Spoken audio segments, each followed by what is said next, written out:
Good morning, I'm Joshua Kitts, the designer of Simple Superheroes, the role-playing game of infinite powers and possibilities, and today I'm going to walk you through an example character creation. Now, if you haven't ever done so, I encourage you to go over to composedreamgames.com, go to our downloads page, and take a look at the heart of Simple Superheroes. Now that gives you a walkthrough of character creation and all the basic rules in 4 pages. So I encourage you to do that. But today, we're going to talk about Eagle Man. Now, when you're creating a character in Simple Superheroes, it should feel a lot like brainstorming. And one of the first things that you want to do is come up with a concept. So our concept is Eagle Man. That's a fairly straightforward concept. We all get an idea of what his powers are just from his name. He can fly around, he probably has claws, and really good sight. So those are the sort of things we're going to be talking about. Fairly straightforward. So the second thing you do is you pick a talent array, and for Eagle Man I'm going to use the well-rounded array, which gives him the most number of talents, but not of the highest rank. So he gets 1 4, 3 3s, and 4 2s. Now, the rank is actually the number of dice you get to roll. It also says something about how powerful your talent is. So 4 is when you're getting into really superhuman stuff. 3 is very, very impressive, and normal people definitely can't do that, and 2 is Olympic level, or very high professional skill. So you grab a talent, you give it a name, and you put it in an ability category. All the ability categories are over here. There's 6 of them, and you give it an intent. And this helps to frame the talent so that both you and the game master you're playing with can both understand what you mean by the talent that you're defining. And there should be a bit of conversation about most of the talents on your sheet as well with your GM. So without further ado, let's talk about some of Eagle Man's talents. So I'm going to give him a rank 3 claws talent, and I'm going to make that offensive. That's going to be his primary attack. And I'm going to give him another claws related talent, which is in might. Now, I put it in accuracy because it's primarily about striking well and precisely.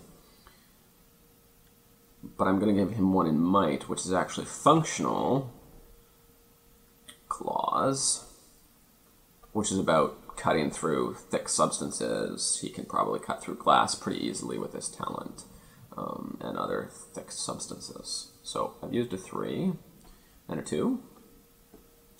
And obviously Eagle Man can also fly, so I'm going to give him a flight speed talent. Now with just a single flight related talent, because talents are meant to be very narrow, he's pretty much a bullet and can't maneuver very well at all. So more talents related to flight will give him more flexibility. So I'm going to give him a couple more flight talents. One is going to be aerial agility, which is going to be defensive. And I'm going to give him a might talent because it's about lifting people. Save the falling. This says that he can catch somebody when they're falling, and this is actually reactive. Now, reactive talents, in terms of intent, are a little different from most of your other talents. They're really about other people, primarily, or they respond to a very, very specific trigger. So in this case, a person is falling. Eagle Man instantly reacts to dive down and catch them using this talent. So in some ways, for this particular case, this is actually a defensive trait that works for other people.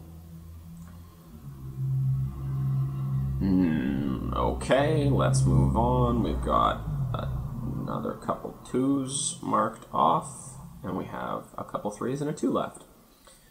So I'm going to give him a rank 3 monstrous energy talent.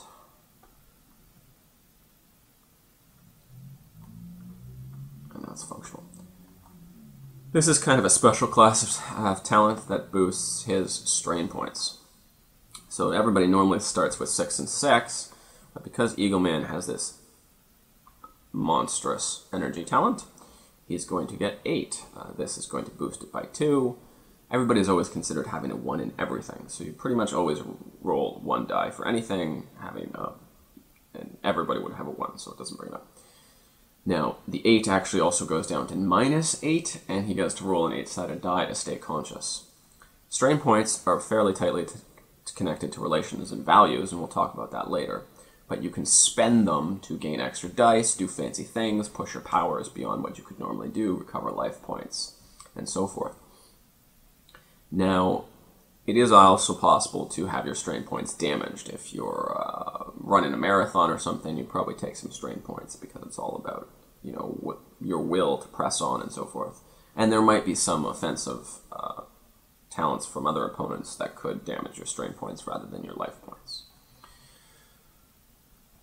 Okay, so Eagle Man also has an Eagle Eye talent, so he can see extremely precisely from extremely far away, and he can roll this to spot things and just narratively see things that he never would be otherwise. So I have one more, and I'm thinking I'll put it in Brains. Now, one thing to note is Eagle Man has only 1 offensive talent and only 1 defensive talent, so that makes him pretty light. He's really all about the utilities. But I'm going to keep up with that, and I'm going to give him police contacts. Now, of course, characters develop fairly quickly in Simple Superheroes, and you can add in talents and have your character grow. So with a police contacts talent, it's really kind of a social talent. He can get extra information on a case by calling up a police contact that he might have. He can probably also roll this to have a friendly police officer show up at a crime scene that he might be at. So after we've got all of our talents, which we do, the GM assigns Superpower Finesse. And for Eagle Man, that's very straightforward. Superpower Finesse is generally a measure of your related talents. He has 3 flight talents, so he gets 3 flight.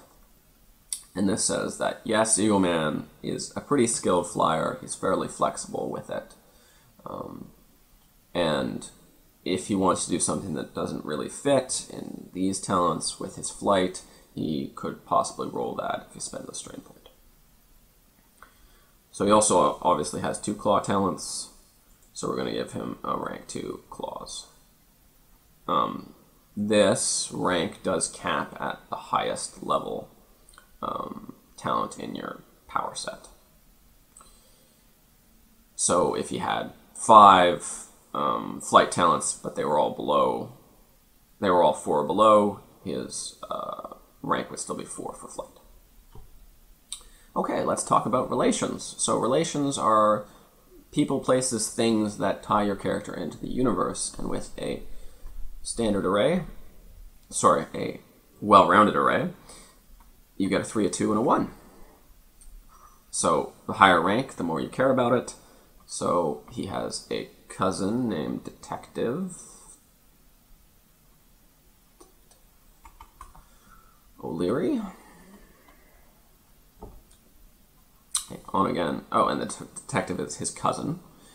An on again, off again girlfriend named Harriet. And he really likes flying around. Now, the last thing we do for a character in Simple Superheroes is we give him a weakness. There aren't any hard and fast rules about weaknesses in Simple Superheroes, but everyone should have one, and it's kind of up to the player exactly how bad it is, and to the GM how much he wants to pick on that weakness. So for Eagle Man, we're actually going to take a disadvantage that I'm going to call monstrous appearance. So Eagle Man was genetically altered by Adracus, Professor Adracus, and has these giant wings coming out of his back and misshapen claws for hands. So it's very difficult for him to appear in many social settings for obvious reasons. So that's pretty much your character and the character creation process. If you're curious about how the die mechanics work, I have a separate mechanics video that's going to be put up very shortly. and I'm going to be doing another character example of a more complex character. Now, the key book to get to be able to run a simple superheroes role-playing game is Issue 0, which gives you lots of guidance and outlines this framework that we're using to create characters in great detail. So please consider picking that up. Thank you for listening, and good gaming.